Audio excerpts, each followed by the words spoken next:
Assalamualaikum guys, my name is Hafiz Muhammad Ahmed and I am mentor of thousands of people in Punjab. In this video, we will talk about mistakes which I have done in my first year class of FSC.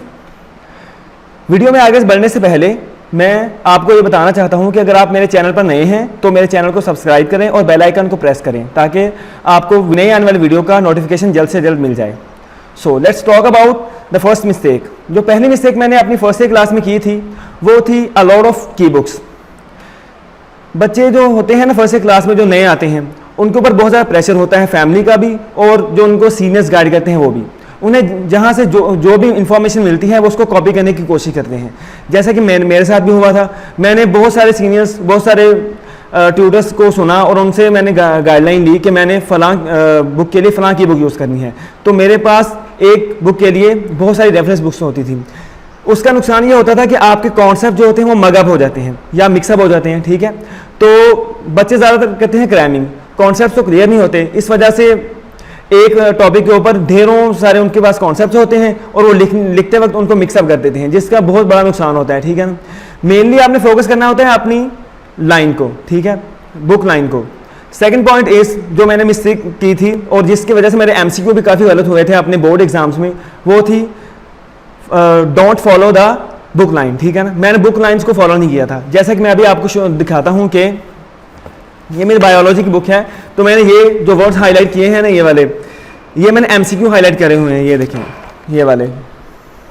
और उसके ऊपर साथ साथ मैंने information जो मुझे लगी कि ये इन्फॉर्मेशन मुझे बोर्ड्स में हेल्प कर सकती है तो वो मैंने साथ उसके ऊपर पुट ऑन की है. आप डिफरेंट हाईलाइटर्स भी यूज़ कर सकते हैं जिससे आपको याद होगा कि फ़लाँ कलर में मैंने एमसीक्यू को मार्क किया था तो ये उसका आंसर ये है. ठीक है, तो ये बहुत चीज़ हेल्प करती है. आपने ओनली वन की बुक चूज़ करनी है, ज़्यादा की बुक्स नहीं लेनी. एक की बुक के ऊपर स्टिक रहना है जो आपको आपके बोर्ड एग्जाम्स में भी हेल्प करे.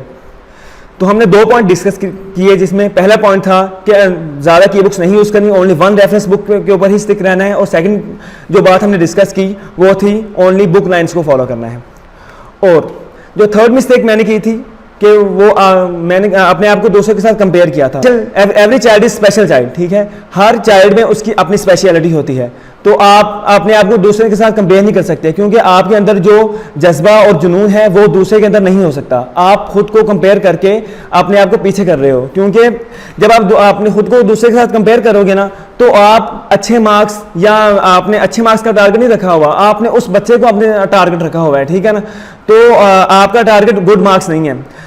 मेरे पापा कहते होते हैं कि बेटा अपना जो टारगेट है वो 100 मार्क्स को रखो. ये नहीं कि आप अपना टारगेट किसी बच्चे को रख लो कि मैंने उससे ज़्यादा मार्क्स लेने हैं. अगर फॉर एग्जांपल उसके मार्क्स आ गए 100 में से 15 और आपके आगे 20 तो आपके उससे तो ज़्यादा आगे लेकिन आपको 100 में से 20% है, वो मार्क्स अच्छे नहीं है. आपने अच्छे मार्क्स को टारगेट रखना है, उस बच्चे को टारगेट नहीं रखना.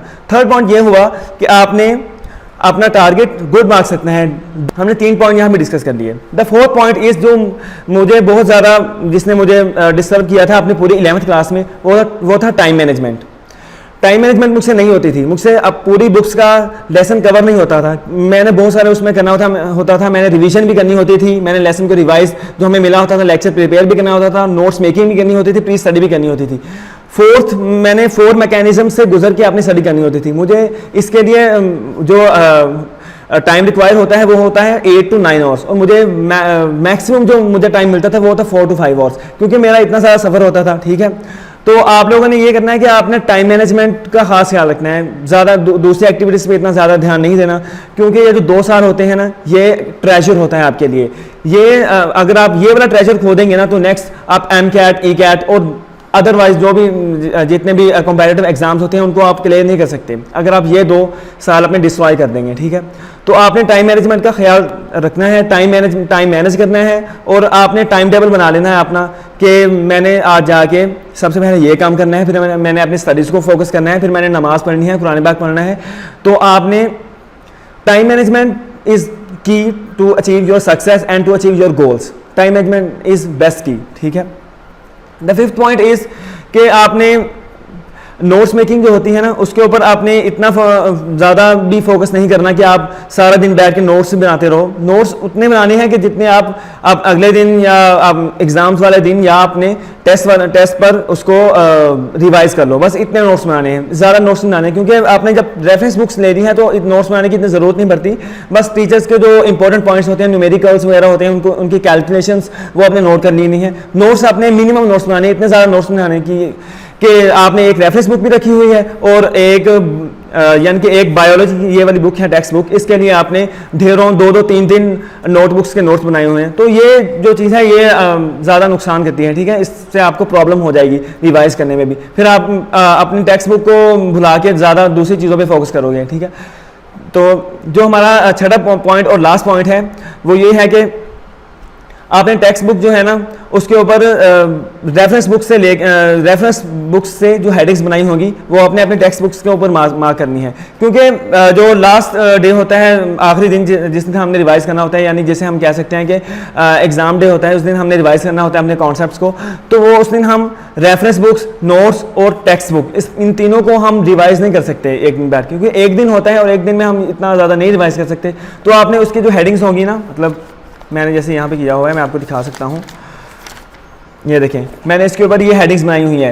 ये हमारा टॉपिक है अर्थफॉर्म का, तो मैंने इसके ऊपर इंट्रोडक्शन का हेडिंग दिया, फिर मैंने स्ट्रक्चर का हेडिंग दिया, फिर मैंने मैकेनिज्म का हेडिंग दिया, फिर डायग्राम, क्योंकि 4 मार्क्स का क्वेश्चन आना होता है तो 4 हेडिंग्स होना बेटर है। तो इसके बाद जो मैंने हेडिंग्स बनाई हुई है ना, तो मैं इसी से रिवाइज कर लूँगा, ठीक है। एक्स्ट्रा इन्फॉर्मेशन मैंने अपनी टेक्स्ट बुक के ऊपर ही पुट ऑन करनी होती है। तो हमने इस वीडियो में 6 पॉइंट्स को डिस्कस किया, तो आई होप आपको ये वीडियो अच्छा लगा होगा।